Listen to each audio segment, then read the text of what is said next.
a werewolf sneaking around someone's home at night, a hybrid creature attacking hikers, and a demonic encounter with a church youth group, all in the Appalachian Mountains. Now, before we argue in the comments about whether it's Appalachian or Appalachian, just remember that those things that wish to chew your flesh likely don't care how you pronounce it. And if they do care, well, then that's hilarious, but also disturbing. Enjoy these allegedly true scary stories set in the Appalachian Mountains. I won't state my name for confidential reasons, but I've lived in rural forests all my life. This story took place in 2 locations within 5 to 10 miles of each other, and it happened to me and 2 other friends of mine. My friends live in one of the most rural areas surrounded by farmland, forest, and the Appalachian Mountains. We were doing things normal people do when they hang out, but as soon as the night fell, the mood changed drastically. I felt as if I was being watched. It was just the beginning of the night, and we started to hear this knocking sound at the back of the house. My friend told me not to worry about it. So we tried to take our minds off of this, but the sound got louder. 3 consistent knocks turned into bangs. My friend had soon fallen asleep, but I couldn't. All of a sudden, I found myself peering outside of a small window. This window was almost 10 feet off the ground from outside. My curiosity soon turned to horror as a massive animal turned to the corner of the house. This animal had long ears, ragged hair, and some human-like features only visible by the dim night sky. The one feature that stood out to me was its eyes. These large, glowing yellow eyes with hardly a pupil in sight gazed back at me. I was paralyzed with fear. With nothing to do, I tried to wake my friend, but to no avail. After what seemed like an eternity, I finally just walked away from the window, ignoring it and trying to sleep. The next morning, I told my friend what I'd seen. He didn't want to believe me, but eventually I convinced him I was telling the truth. Nothing else happened during my stay.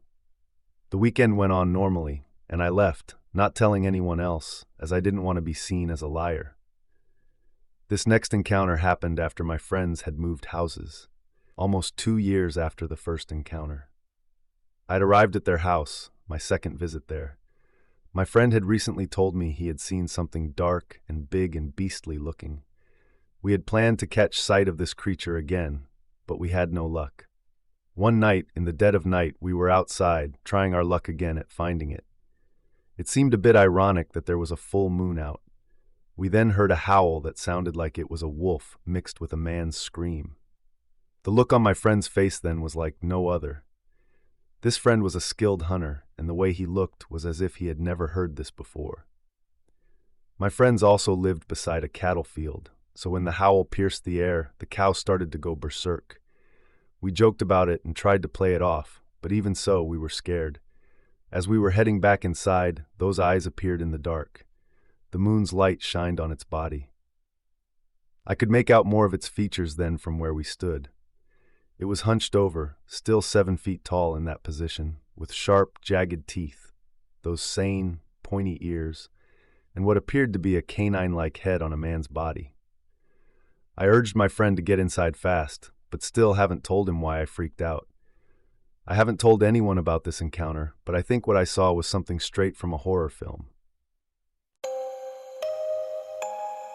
This story takes place in southwest Pennsylvania, roughly 40 miles north of the West Virginia border. I'm an avid outdoorsman and love spending time in nature when I'm not working. But one recent terrifying camping trip changed the way I look at the world we live in and what hides in the shadows. This happened in mid-April of 2020. I was out of work due to the crisis going on and decided it was a good time to go camping since it was relatively nice out. So I phoned up 2 good friends of mine to go camping on some state land in the Appalachian Mountains for a weekend. We'll call them Ron and Jake. On that day, we drove out to the most remote area we could find in the mountains. We parked my SUV, unloaded our tents and other camping gear, and hiked a few miles deep into the uncharted Appalachian mountain wilderness. In case you're wondering, all 3 of us were carrying firearms for protection. We soon found a small clearing in the dense forest, a perfect spot to set up camp. But we did all notice some large scratch marks on some of the trees about 7 feet off the ground. Of course, We didn't think much of it as it was about an hour before dark, and we needed to set up our tents, gather firewood, and get a fire going. After that, we sat around the campfire, drinking a few beers, listening to music, and retelling some old stories. By around 11 p.m., we all decided to call it a night. When we turned off the music playing on my Bluetooth speaker, we realized the forest had gone completely silent. How long it had been like that, I don't know. All three of us knew this was very odd, but we tried not to focus on it too much. We just climbed into our tents and tried to get some sleep. I awoke sometime later to an overwhelming feeling of dread. Something inside me was begging me to get out of there, to leave. And the forest was still silent until that silence was broken by Jake screaming not too far away, followed by some gunshots and a very deep, loud, guttural roar. This was like a grizzly bear roar, but far deeper, if you could imagine that. I bursted from my tent along with Ron, now completely sobered up. We had our guns ready. We'd been asleep long enough that the fire had died down quite a bit, but there was enough light there to light up the campsite. Suddenly, Jake came sprinting back into the campsite with his gun drawn, completely pale white and looking absolutely terrified. He yelled at Ron and I to just run, that it was coming. Ron and I were still trying to comprehend what was even happening. But what I saw next will haunt me till the day I die. There, walking up to the edge of the campsite on four legs, illuminated by the dwindling light of the campfire, was a giant hulking beast. It looked like a grizzly bear on steroids, dark brown fur, extremely muscular body, glowing red eyes. And the detail that showed us it really wasn't a normal bear, or a bear at all, were the large curled horns on top of its head. This bear-looking creature began to growl and bare its teeth at us. When it stood up on its back legs, it easily towered over us at 9 feet tall or so. The intense standoff was then broken by rapid gunshots by Ron. This snapped Jake and I from our petrification. We joined Ron in the fight with our guns. I'm not sure how many times we hit the beast, but eventually it did let out an agonizing, pain-filled roar and dropped onto its stomach. The thing was definitely not dead. It was alive and growling, but momentarily paralyzed. I guess we'd pummeled it hard enough with our bullets to buy time, which allowed Ron, Jake, and I to sprint like heck out of there in the direction we'd come from. After a few minutes of running, we could hear not far behind us huge crashing footsteps and thick branches breaking. How neither one of us guys didn't trip and fall while trying to navigate our way through the dark Appalachian mountain forest, while sprinting and being chased by some giant bear beast, I don't know, but it's an absolute miracle. Eventually, we did make it back to my SUV, and thank God I had my keys in my pocket. All three of us, completely out of breath, scrambled inside as I started up the SUV, that beast right behind us. I threw it in drive and stepped on the gas, speeding us all out of there. A few miles down the road, I had to slow down and puke out the window due to the fear, anxiety, and exhaustion. The car ride back home after that was completely silent. It wasn't until the next day all three of us spoke to each other about that terrifying event. Jake said he had woke up later that night with the urge to pee really bad. He had gotten out of his tent and walked away from the campsite when we were sleeping to relieve himself. He said he heard loud, crashing footsteps coming towards him and the campsite, so he drew his gun and soon he was face to face with the bear beast. That's when Ron and I heard Jake screaming and firing his gun. And well, you already know the rest. We never went back to that spot to retrieve our belongings, and I'm sure what we did leave behind was torn to shreds anyway by that creature. Be aware if you're near or in the Appalachian Mountains. Stay alert at night. There are strange, terrifying things undiscovered to mankind that live within those mountains. The following story is told without exaggeration or embellishment. These events happened exactly as I'm about to describe them here. I would swear to all of this on a Bible under oath in a court of law. None of the following is fictionalized, just facts. However, the names and location have been changed, although I can divulge the general area where this happened. Along the Appalachian Trail, I think I'm finally writing this down as some sort of self-help therapy, because I believe I have some PTSD from it. It's always in the back of my mind, and even now I think of it at least once a day, every day. For background information, I don't think that all religious people are crazy. I was raised going to church every Sunday when I was a kid, and I met good, genuine people who were well-balanced and sane. They practiced what they preached, fed the hungry, clothed the poor, and tried to live what they believed. These kinds of people are not the sort I'll talk about in this story. For reasons I won't go into here because it would take too long to explain, my family switched churches when I was about 13 or 14 years old. This new church was of the same denomination, but was a little more charismatic, for lack of a better term. Bear in mind that this was also during the mid-1980s, when the satanic panic era was in full swing. People began to see Satan in everything, from toys to logos to rock music. So yeah, I went through the whole burn all your rock albums and only listened to Christian rock phase. What a laugh. If only I'd known then what I know now about some of those bands. But that's a whole different story. The short version is, a lot of them were phonies. Now, I only mention the satanic panic thing because it seemed to give rise to an influx of strange people that would come into some of these newer churches and claim to have the gift of discernment. They would say things to you like, "The Lord told me that this is wrong," or "You need to get that out of your life." I had one woman tell me that I had sinful homosexual tendencies because I liked men with long hair. How does that make any sense to anybody out there? I'm a girl, but because I liked long hair on men, I guess she thought I liked women instead of men. How does that make any logical sense? Anyway, you can see what I was dealing with. There were plenty of preachers on TV back then who claimed to have these gifts as well. I'm sure you've heard all about the TV preacher scandals and such from that time period, but there were also these off-kilter church women who did things like this as well. I saw several in this church and tried to steer clear of them as best I could. These women never looked happy or joyful, like the Sunday school and Bible school teachers I remembered from childhood. Nope, no smiling faces to greet you at the door, or patiently read from the children's Bible to all the kids gathered in a circle for story time. No, these women were only concerned with what was deemed satanic for that particular week. Woe unto you if you happened to be into whatever band or movie they were ranting about.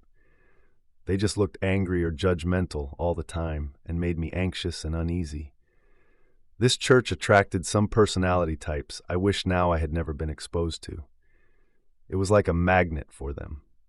While the majority of the congregation was made up of what you could call normal sorts, there were several individuals who eventually made me afraid whenever I set foot inside any church door from then on. In time, it went beyond anxiety to outright fear. To this day, I'm never at ease in any church setting. On the few occasions I do go, my anxiety is through the roof. I sit in the back in the last row. I don't like people behind me, and I'm always close to an exit door. If the church is very large with a huge crowd, all that means to me is that there are just more whacked-out people to look out for and avoid. I was a young 17-year-old when this incident happened. I'd gotten used to some weirdos that had either stumbled into this church themselves, off the street, or had been invited by well-meaning people trying to save their souls. We had it all: drug addicts, alcoholics, and several touchy-feely men, probable predators who always wanted hugs from the young kids, and maybe boys too for all I know.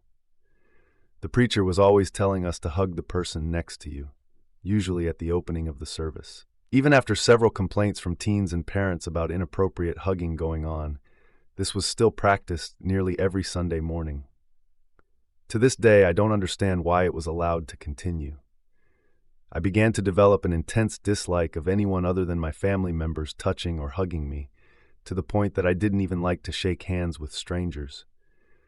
I quickly learned who to avoid at all costs. All of these creepy huggers were men. I don't think any of the creepy women were after a cheap thrill, but these strange women were disturbing enough in their own ways. They would give long-winded testimonies during service, taking up time that was supposed to be reserved for music or the preacher's sermon. As I mentioned before, for the first time in my life, I began to dread getting up on Sunday morning, due to having to dodge the predator men and having to duck out the door before the service actually ended, so as to avoid these crazy women. I never got much out of the service at all, trying to keep my eyes on, I'd say, about 9 individuals, but none of them were as off-putting as a woman named Vicky. From the first time I saw Vicky, even before she ever spoke to me, and before I ever stood close to her or anything like that, I knew something was wrong. Now that I'm older, I know what these instincts are, that I was detecting an energy around people that's actually a warning sign, probably a buried survival instinct of some sort, long watered down in our now civilized human brains, similar to an animal's ability to sense these things. If only I'd paid attention to the faint alarm bells going off in my head back then. But I was young and not yet in tune with my ability to sense this stuff. And after all, it had been drilled into us since we were toddlers, to love and accept everyone no matter what. You know, we're all sinners and all that. What I couldn't figure out, and what still puzzles me now, is how quickly this chick moved into the church and within just a few weeks was singing solos in the choir, participating in the service, and even teaching Sunday school. Yes, I had the misfortune of being in one of her classes, but only 1 or 2 times. I seem to remember getting transferred to a different class, thank God. And of course, she made fast friends with the other spiritual women, gladly joining in when they would discuss all the satanic panic stuff. I don't know who she had initially come visiting with, but they must have been influential in getting her ensconced in a hurry. She claimed to have had past trouble with anorexia and had been healed from it. She looked like a skeleton, though. But I thought, okay, maybe she just hasn't gained all the weight back yet. As for her singing, it's not like she couldn't carry a tune. But she was singing solos nearly every Sunday, telling her anorexia story along with it, again and again. Instead of finding this testimony spiritually uplifting, I got the feeling that she was somehow trying to emulate singer Karen Carpenter's story, maybe living some twisted, vicarious version of her tragic life. It was just plain weird. And she didn't have Carpenter's voice, that was for sure. No mellow, low voice. This woman was a soprano. This will be an important fact to remember later in the story. Anyway, this gradual takeover of sorts continued for several months. One incident affected me personally, because even though I was careful to not have much contact with this woman, I could not avoid it entirely. I would also occasionally sing solos during service. I was so young and naive then. You know how it is. Everyone tells you have a lovely voice, you should use it, or God will take it away from you. And my parents were involved with church music all their lives, so everyone expected me to follow in their footsteps. I cringe now when I think of standing up there on the stage, singing. So one Sunday morning, I finished my solo, and at the end of the service, here came Vicky walking to the front of the line of people who had gathered to say, "Your song was beautiful," or other general compliments. I saw her approaching, but I could do nothing but stand there and deal with it. I couldn't just run out. That would have looked weird in that crowd of people. She got up to me, hugged me, of course, and said something like, "Nice song, but you and I should get together and talk about your diction." For those of you who don't know, diction is the same thing as enunciation, singing the lyrics clearly. My first thought was, look, woman, I'm not getting together anywhere with you, chaperoned or not, to discuss anything. I was really put off after that because, for one thing, this woman didn't know me or anything about me, and for another, her statement wasn't a compliment at all. And she had said it not too quietly in this large group of people. I don't mind constructive criticism, but she could have said this in a different setting. But on the other hand, I didn't want to be in any sort of setting with her. I don't remember what I said after that, or if I said anything at all, probably just nodded and moved on. I also never sang in that church again after that. Then came the youth retreat, and as you may have already guessed, Vicky volunteered to come along as a youth counselor. I'll note here that I had some bad experiences on youth retreats in the past. On one youth retreat, one of the young men in our group broke his leg and had to be taken away in an ambulance. And on another trip, several years before that, some guy in a non-church camping group down the way in the next cabin fell 80 feet to his death when he leaned over the edge of a cliff to throw up from being drunk. So it wasn't always fun and games and singing Kumbaya around the campfire. If I'd had the wisdom and outright second sight that I have now, I never would have gone to this retreat. The problem is, when you're still under your parents' roof at 17, you had to abide by their rules. Being at church and church functions every time the door was open was one of the rules. This included just about all youth activities, which was supposed to be a substitute for any worldly functions, which might result in hanging with the wrong crowd. Looking back, I would have rather hung out with my pothead friends at high school than go on this trip. My non-churched friends were cool with me. They knew I didn't drink or smoke, and they couldn't have cared less. We bonded over art and music, most of which I had to listen to covertly, of course, and peer pressure was something we laughed at, as we watched it dramatized in health class films and after-school TV specials. I was, in every sense of the word, scared straight. If someone offered me a drink or drugs, I did a very simple thing. I looked them straight in the eye and told them I was afraid. It worked every time. I wouldn't engage in any activity if there was the slightest possibility that I'd throw up, because I hated being sick. Still do. That's all there was to it. That's what kept me on the straight and narrow, not any religious teaching. And my friends, who were some of the heaviest drug users in the school, totally got it. We got along just fine. Later in life, I'd be their designated driver several times. I'm digressing here, but my point is this. Tell the truth. If I'd told my parents the truth, that I was afraid to go on any more church youth retreats, and that I thought I was pushing my luck regarding bad incidences that had happened on them, they might have balked me at first. But ultimately, I think they would have let me stay home. They might have seen that their child was truly afraid. Then again, maybe not. In the end, I didn't say anything. Even though I had a terrible sense of foreboding, I kept my mouth shut, but I didn't want to go. I had this intense though vague premonition that I could not shake off. It was late summer, August, and I only had a week or so before school started back up, and I wanted to just stay home and relax before starting my senior year. As the day to depart for the trip drew near, I resigned to make the best of it, taking my old Super 8mm movie camera. Video cameras had been around for a while by then, but I still liked the look of actual film. So I would save what little money I had to buy the increasingly expensive little 3-minute rolls of film. If nothing else, it would be a distraction. I could film some nature trails and maybe some of the other teens. After all, a few of them were friends of mine. From here on out in this story, I can only remember pieces of what happened, and only a portion of it will be in chronological order. The things I do remember are vivid, but if I tried to fill in the gaps, it would turn into fiction in those parts, and I don't want to do that. I want to tell the absolute truth with no drama or exaggeration. I think because of the trauma I experienced, it's impossible for me to remember some things. It's taken me a long time to get to the point of writing this down at all, and the next paragraphs will be the hardest I've ever written. The anxiety and PTSD are just that bad. My hands are shaking slightly as I write this.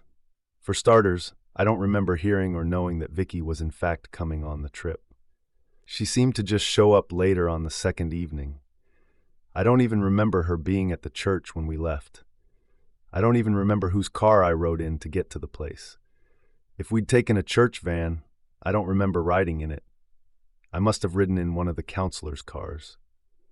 We'd been in this location about 2 years before on a different retreat with no bad incidents, so I don't think my premonitory fear had anything to do with the location itself.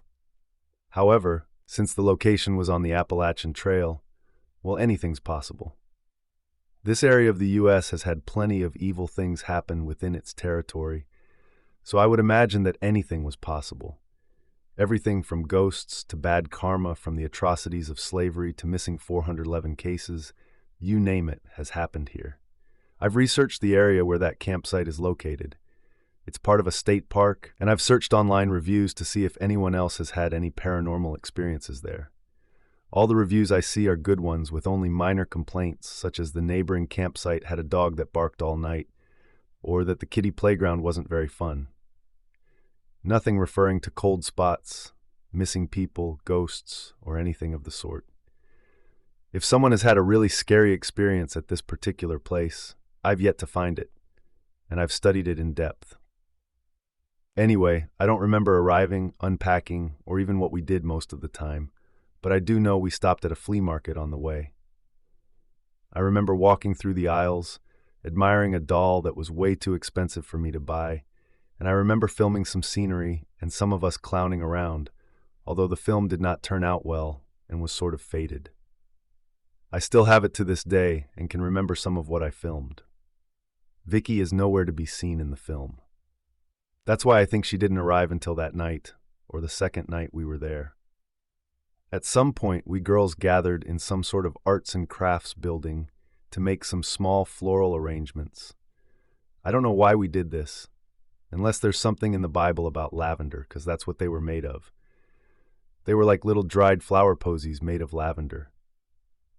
To this day, I cannot stand the smell of lavender, real or fake. It's like garlic to a vampire with me. I'll explain why later.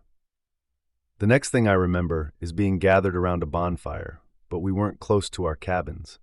We were instead out in a field with the fire glowing, and there was some sort of half-barn amphitheater thing off to the side. It looked like something put up for local bands, or it could have been used for a church group gathering. At the time, it was pitch black dark out, except for the firelight and some small outdoor lights on the stage area. And of course, who should be sitting up on the stage, ready to grace us with a song? You guessed right, there sat Vicky, with an 80s boombox and an accompaniment tape, ready to belt out another high soprano number. Another strange thing is that I don't remember her hiking with us up to this place, so she must have drove down there in her car. We could do little but sit still and awkwardly listen to the song out in the middle of nowhere. Now here's a very strange thing that I didn't remember until years later. Think about this. We were sitting either on the ground or on benches in August, right? I don't remember getting a single bug bite of any kind. We were out there at least an hour or two, because after Vicky's solo was over, I'm sure the youth pastor gave some sort of message or devotional reading or something. I remember we roasted hot dogs and marshmallows. I do seem to remember that, but not one mosquito bite. The next thing I remember is lying in one of the bunks in the cabin. I don't remember putting on one of the long nightshirts I always slept in, so I may have just slept in my clothes. And I don't remember taking a shower, although there was a bathroom in the cabin, so we didn't have to go to a bathhouse or anything. I was kind of a clean freak, especially when I was in any kind of camping situation, so I'm sure I probably did take a shower, but I honestly don't remember doing it. Anyway, the cabin was divided into 2 rooms, with the bathroom between them. On the previous retreat, I'd stayed in the back room, where there were stacked bunk beds. This time, however, I got stuck in the front room with a single bunk against the wall. I say I got stuck because guess who decided to spend the night instead of driving back? Yep, Vicky. I wasn't thrilled about this, and I was even getting concerned, but could do nothing about it. The rest of the girls had all the back bunks claimed. Except for 2 or 3 girls, the rest of the group was younger than I, and looking back, I don't remember how I got stuck with the younger set. Not that I didn't like them, but I felt frankly too old to be on this trip. I was outgrowing the youth group. To give you an idea of my bunk's position, if I got off the bunk to my right, the front door of the cabin was about 11 or 12 feet in front of me. There was a small high window to the right of the front door, high enough so that no one passing by could look inside. It was glass and had no screen. Keep this in mind for later as well. The rest of the bunks were also to my right. There were about 5 or 6 other girls and 2 counselors, one of which was Vicky. The third counselor was in the back room with the rest. I could do nothing except get through this night and dream of being 18 the next year when my parents would no longer be able to force me to do anything or go anywhere I didn't want to. But for now, what could I do? Where could I go? I knew I wanted to leave, but I was over 100 miles from home. And there were no cell phones then, so I couldn't just call my parents to come pick me up. And I couldn't get one of the other counselors with the guys to drive me all the way home in the middle of the night. So I was absolutely stuck. The bunks weren't all crowded together like what you see in a makeshift disaster shelter, but the room was not very large either, so we were all still close together. I'd say I was probably 10 feet from Vicky's bunk. She was to my right, toward the front door in the middle of the room. She wasn't blocking the door in any way, but if I had decided to leave, I would have had to walk past her. My bunk had a very worn-out mattress, and I remember saying that I felt like a hot dog because the sides folded up around me like a bun. That sounds funny, I know, but later that night I was glad that it did. It helped to hide me. In addition to not getting any bug bites, I will mention two more strange things before I try to describe what happened next. As I said, this was in the middle of August in the Mid-South in a cabin with no air conditioning. At no time do I remember feeling hot, and I'm sure it was hot and humid because we had been hot and sweating while I'd been filming earlier in the day. Also, I was lying there in a bunk with some kind of clothing on with a mattress folded up around me in August, and I was not hot. This wasn't normal. The second abnormal thing was that not only did I not have any bug bites, I didn't hear any bugs either. This is worth noting because at that time of year, the noise from cicadas and katydids is deafening. Even as I finally drifted off to sleep in that cheap mattress, I don't remember any sounds from outside. No deer walking around, no sound from the boys' cabin, no bugs, no distant traffic or planes flying overhead, no coyotes, no owls, no crickets, nothing. I know that total silence in the woods setting is abnormal and usually means something's wrong. If I were in the same situation today, I would have gotten up, walked to the campsite office, and called myself a cab. But as I said, I was young, innocent, naive, and thought oh so wrongly that I was safe. I was deeply asleep when I heard the crashing of shattering glass. Then there was a long, piercing scream. My eyes snapped open, and immediately I looked at the high glass window, thinking in nanoseconds, I can't believe one of the boys would throw a rock through our window. They were all good kids. Vandalism just wasn't something they would have done, not even to prank us. My brain was trying to wake up completely, and after about 2 more seconds, I was wide awake, but I didn't move. Something was telling me, don't move. What I heard then was this. Did you hear that demon fly out of my mouth? I raised my face just barely over the edge of my folded-up mattress, and I saw Vicky shrieking this and rocking back and forth. The other counselor sprang up and started to try to console and shush her. She had a flashlight and her Bible opened, starting to read scriptures to her. I couldn't tell if Vicky was crying or just mumbling incoherently. Again, I looked up at the window. It wasn't broken, so where had the crashing of glass sound come from? I lay completely still, although every cell in my body was screaming at me to run out the front door and just keep running. It had finally happened. This woman had gone off the deep end. It was around 3:30 a.m., I think, and here is another phenomenal thing. None of the girls woke up and asked what was going on. They continued to sleep as though they'd been drugged. No one stirred, no one moved. I thought that maybe like me, they were just too afraid to move. But some of them were snoring. I could hear it, from the front room and from the back of the cabin. I was in survival mode at this point. I lay as still as the dead. Let me also make this clear, that I did not have sleep paralysis. I was wide awake. I could move. But as I said, something inside my head was telling me to freeze. Chalk it up to an angel or my second sight or whatever label you want to put on it. But I was wide awake and staring. At one point, the other counselor looked around in the dark with the flashlight, perhaps to see if any of us had awakened. And when I saw the beam moving over towards me, I snapped my eyes shut. I would play dead if I had to. I listened to the counselor praying, and I remember wanting to jump out of that bunk and run so badly. I was young and lean then, and they most likely couldn't have caught up to me.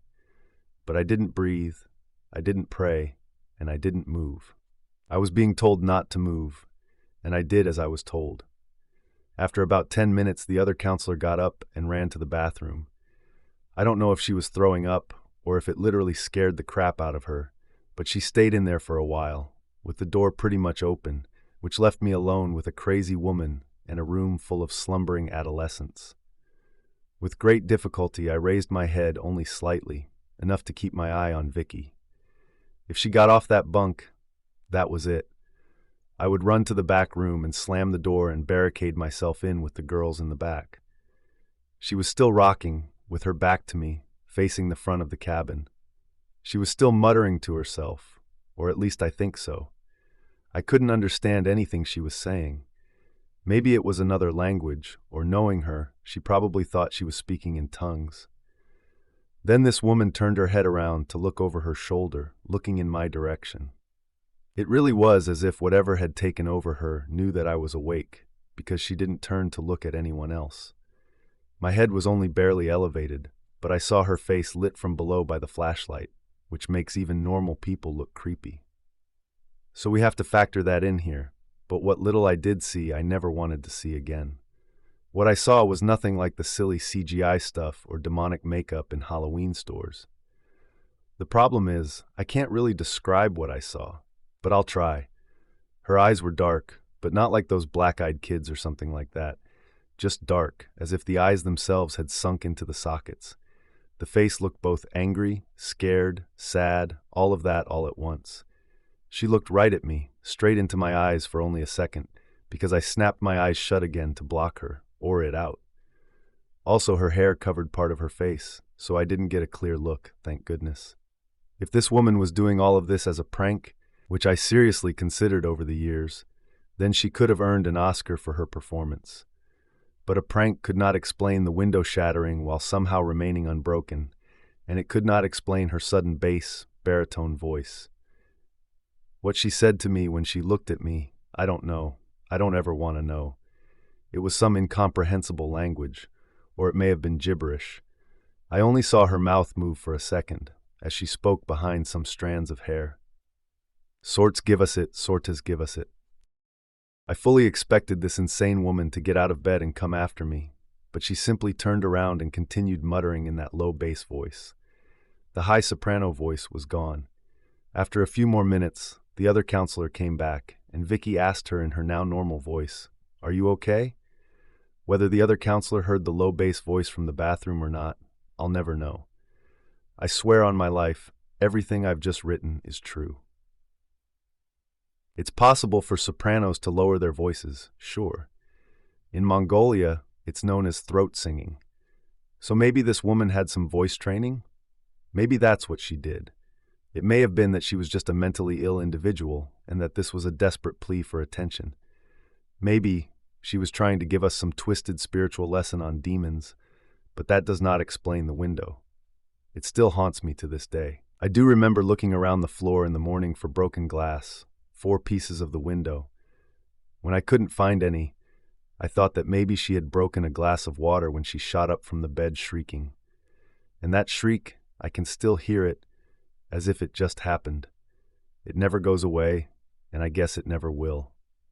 In the silence, no girls stirring or coming in from the back room to ask what was going on, no animal noises or cicadas singing in the trees.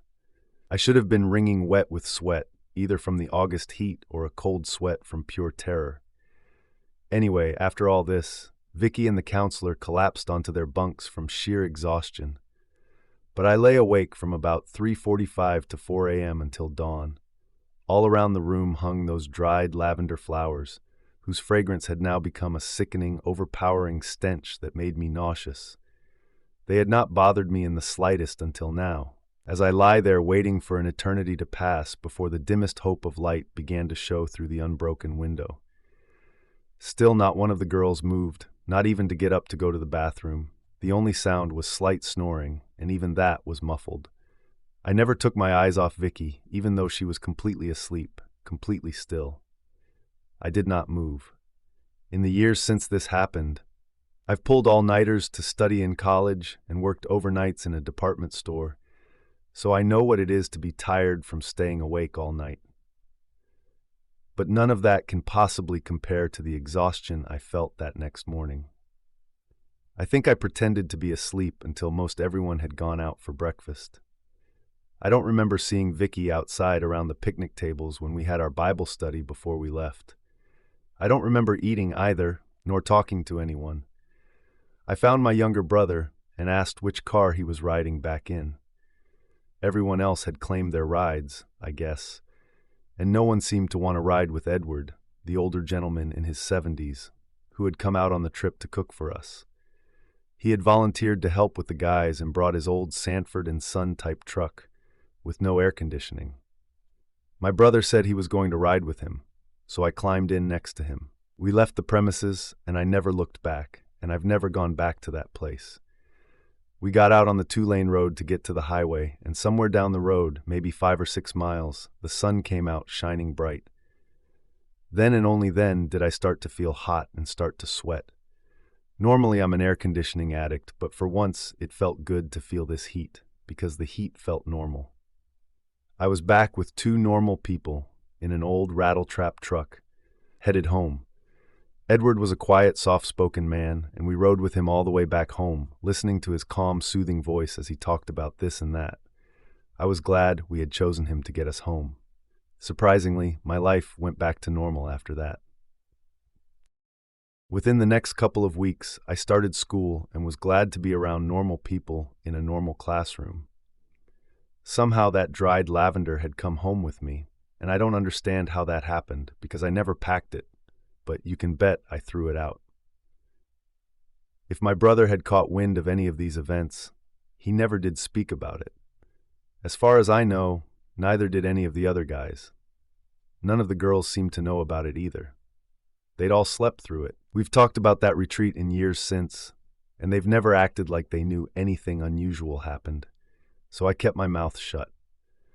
I don't know if what happened at that place had to do with the location itself, out on the Appalachian Trail, or if it was brought in by this crazy church woman.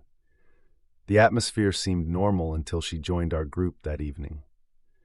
Even though I'd felt uneasy about going on the trip at first, I must have been distracted enough by my filmmaking on that first day because the sense of foreboding was temporarily alleviated. The anxious feeling returned when we arrived at that bonfire, right before she arrived. In time, Vicky seemed to just fade away from that church, going off to act crazy in someone else's unfortunate house of worship. After the incident, I went to church less and less. I got into some heated arguments with my mother over it. It's not like I had a problem with the faith itself, it was just fear of certain people. But I couldn't explain this to her. By the next year, I was legally an adult, and there wasn't much she could do to force me to go. Whenever I would give in and go, I would show up late, barely heard the sermon, and I would duck out as soon as the preacher would start the closing prayer.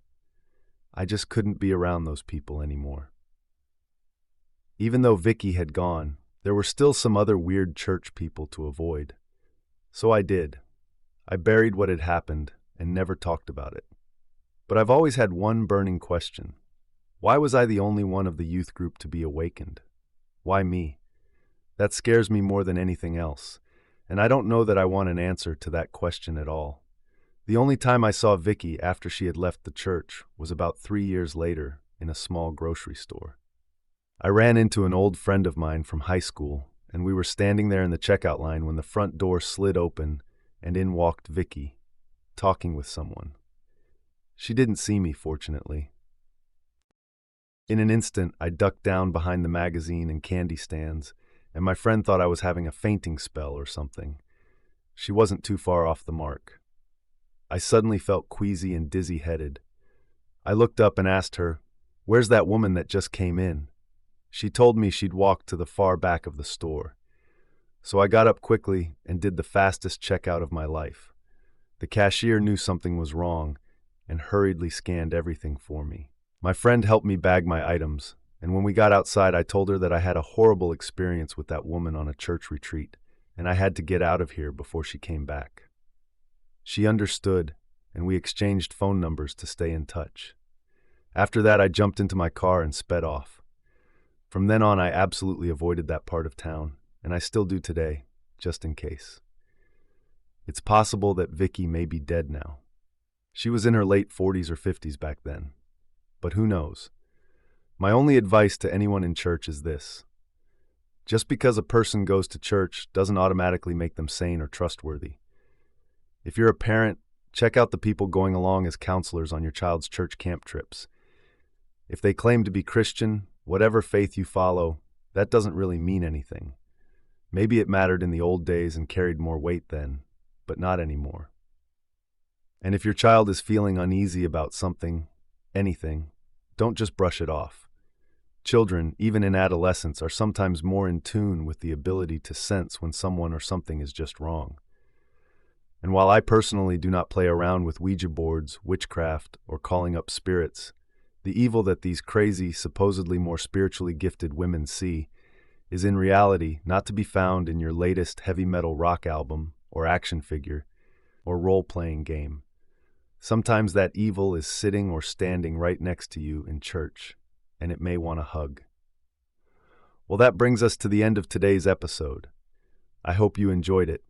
Remember to stay safe out there, because this world is full of strange and terrifying things.